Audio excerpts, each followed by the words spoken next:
મારું નામ સોલંકી પ્રિયાંજી વિપુલભાઈ છે. હું અત્યારે ચોથા ધોરણમાં ભણું છું. પ્રિયાંશી, તારો ફેવરિટ કલર કયો છે? પિંક. પિંક. કેમ પિંક કલર? કેમ કે મને કમળ વધારે ગમે છે. કમળ. કમળ ક્યાં ઉગ્યું? કાદવ. ભગવાનને ચડાવે? હા. કયા ભગવાનને ચડાવે? શંકર ભગવાન. શંકર ભગવાન. અને કયા ભગવાન ગમે? ગણપતિ. લાડવા તો રસ.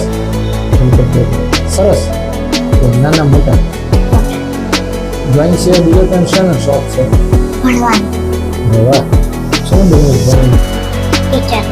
શાના ટીચર બન્યું? ડ્રોઈંગ. ડ્રોઈંગ. સમજુ.